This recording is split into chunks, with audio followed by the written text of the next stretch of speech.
মানভঞ্জন যেতে গেলে এখান থেকে আগে ল্যান্ড রোভার বুকিং করে নিতে হবে। ল্যান্ড রোভার বুকিং কমপ্লিট হলে তারপর যেতে হবে পুলিশ পারমিশন, যেটা হচ্ছে এইখান থেকে এই সামনে এই যে এইখান থেকে এই পুলিশ চৌকিটা থেকে এখান থেকে পুলিশ পারমিশনটা করাতে হবে। এটা মানভঞ্জনে আছি, মানভঞ্জন থেকে এবার সান্দাকপুর জন্য। এবার আমরা বেরোচ্ছি সান্দাকপুর দিকে। আস্তে আস্তে সবাই গাড়িতে উঠে যাচ্ছে, বসে গেছে। এবার আমি উঠবো আস্তে আস্তে। আমরা মানভঞ্জন থেকে উপরে যখন আমাদের গাড়ি ছাড়লো, এই রাস্তাটা দিয়ে আমাদের মানভঞ্জন যেতে হবে, কিন্তু এই সান্দাকপু যেতে হবে। কিন্তু সান্দাকপু যাওয়ার এই রাস্তার আগে এইখানে ডান দিকে একটা পড়বে হচ্ছে আপনাদের ফরেস্ট অফিস। তো এখানে একটা টিকিট কাটতে হয়, যেটা হচ্ছে পার হেড 20 টাকা করে নেয়। ভেতরে আসুন, আপনাদেরকে দেখাচ্ছি। এখানে সবাই মানে টিকিটটা কেটে নিচ্ছে। এটা হচ্ছে একটা ফরেস্ট অফিস। তো আমাদেরটা হয়ে গেছে, পার হেড 20 টাকা করে টিকিটটা পড়ে।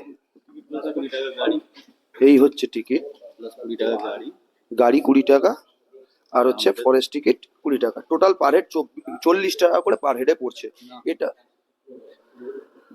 তাহলে হ্যাঁ, গাড়ি 20 টাকা, শুধু 20 টাকা গাড়ি, আর পার হেড হচ্ছে 20 টাকা করে ফরেস্টের জন্য। এটা হচ্ছে আপনার মানভঞ্জন থেকে উঠে এসে করতে হবে। পজ। আমরা মানভঞ্জন থেকে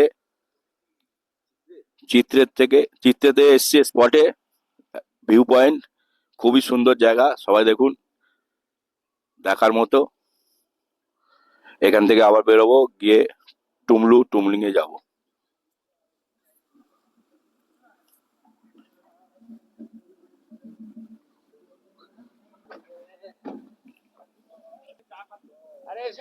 চিত্রের ওই উপরে যে জায়গাটা আছে, জুম করে একটু দেখাচ্ছি। তো ওইখান থেকে আউটসাইড যে ভিউ পয়েন্ট গুলো, ওগুলো ভালো দেখা যায়। এগুলো হচ্ছে সব হোমস্টে।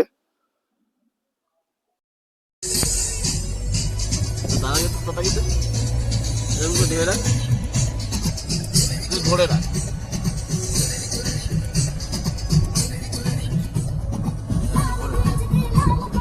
এখানে হাতটা ঠিক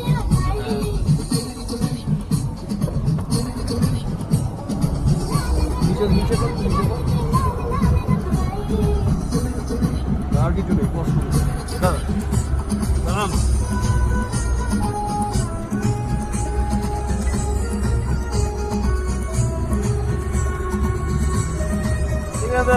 ভিডিওতে কিন্তু অত রাস্তা খারাপ হয়ে যাচ্ছে, ভিডিওতে আমরা এখন চলে এসেছি কালাপোখরিতে। দেখুন কিভাবে ভেসে যাচ্ছে মেঘগুলো।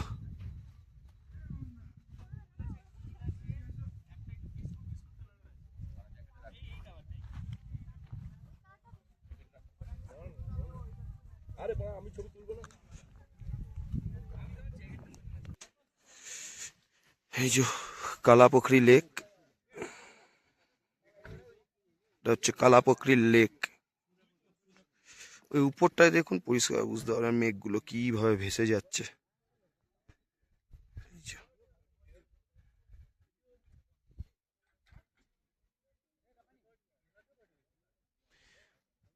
ওই উপরে রয়েছে নেপালের আর্মি। এই যে